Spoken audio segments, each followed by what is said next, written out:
Sounds of the surf.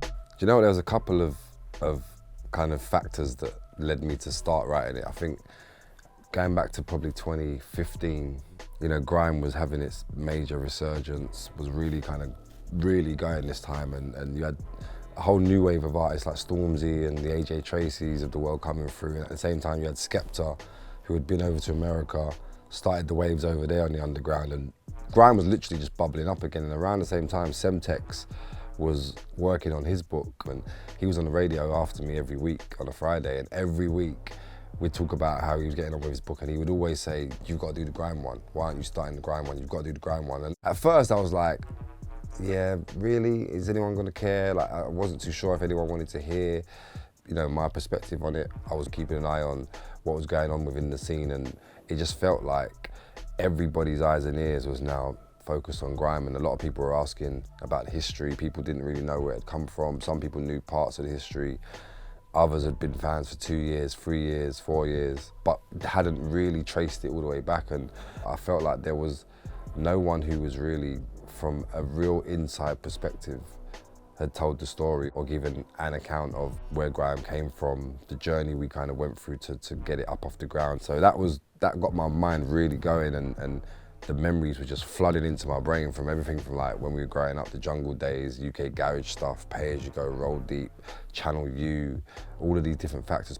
At the same time, I had a photo of myself and Wiley, which ended up being the book cover, and I posted that photo on Instagram, and I'd never seen like a reaction to a photo I had posted, literally calling me about this photo, messaging me on all different platforms, and everybody was like, "Oh, this is the most legendary photo." And that was kind of like, okay, I get it, like people really are interested in that time, the stories, like what went on, and that's when I just really just knuckled down and started getting into it.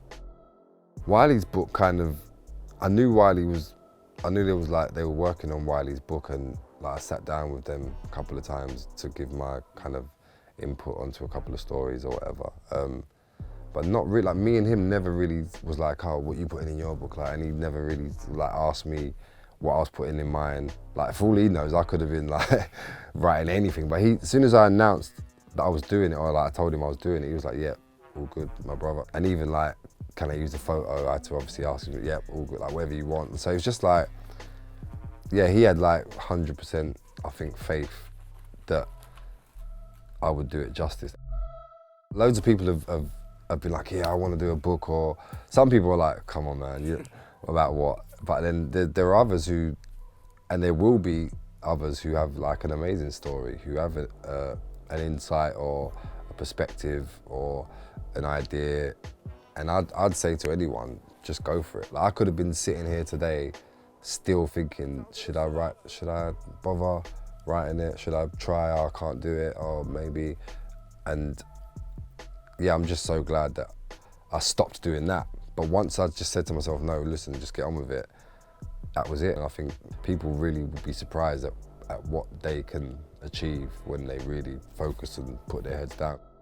Like, one of my friends said to me, "Oh yeah, you left quite a bit of controversial stuff," because there's obviously so much has happened over the years. We all know controversy sells, and like sex sells and violence sells, and I could have thrown in bits of all of that, really, and I didn't want to put people's business out there, and it's not like I was checking in with people as well, so I wrote all of it just in the confidence or hope that I wasn't going to be throwing anyone under the bus. Do you know what I mean? Because that's not why I was here. I was here to celebrate the culture, and even though there has been some crazy moments, I wanted to focus more on the positive side of it. And I think going back to like reading those Roald Dahl books when I was a kid, he always made me like visualize what I was reading.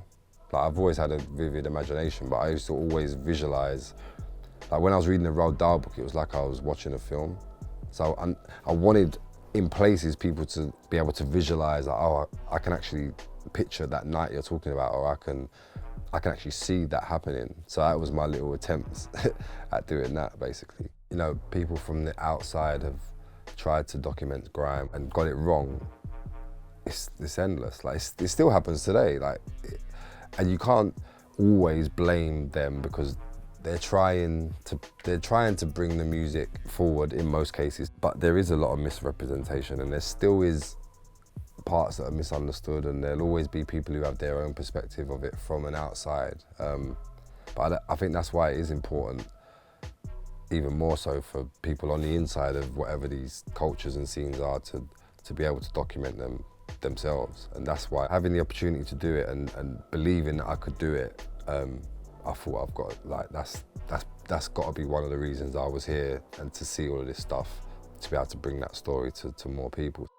In the early days, it was like misunderstood to the max. Like, we were just hoodlums, troublemakers. If anything ever happened, it was Grime's fault. Like, so we had all of that in the early years, and it's taken only until recently that Grime's kind of been accepted as, okay, we understand it a bit more better now. You're not just like vagabonds, like you're actually talented people, creative people who just were trying to be heard. Especially now, so much going on. The music's so exciting, like excites me so much, like knowing I'm on the radio tonight and I'm playing new songs that people haven't heard or whatever it is. That still excites me more than ever. And just being involved in it and still being able to be like relevant or amongst it, all of that just excites me, and like I'm super passionate about it. But yeah, we've come a long way. I think just watching Grime over this journey over the last 15 years, with the ups and downs and people doubting Grime and people turning its back on Grime, all of that happening, and still in 2018 we've got like some of the biggest artists in the UK. Like, I turn on the Brit Awards and Stormzy wins Best Male and Best Album over Ed Sheeran, who's also a Grime fan. Like, so it's like a win-win-win-win.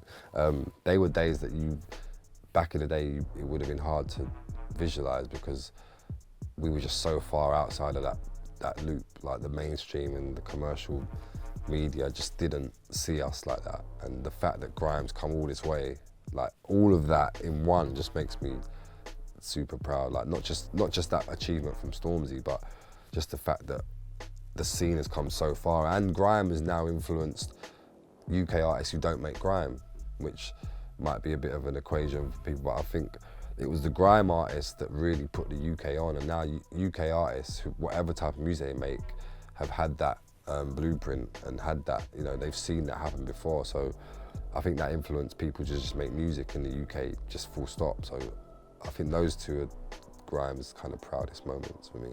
And I wanted this book to be for like the young Grime fan who's just got into Grime, all the way through to someone who was around all those years ago and want to just kind of like a bit of nostalgia or read up on the history, or maybe you followed Grime up to a certain point and then you kind of logged out and you didn't follow it, but you're interested to know where it went to. I wanted anyone to be able to pick it up and have an understanding, but when it's told from the inside, I think it adds that extra special sauce to it.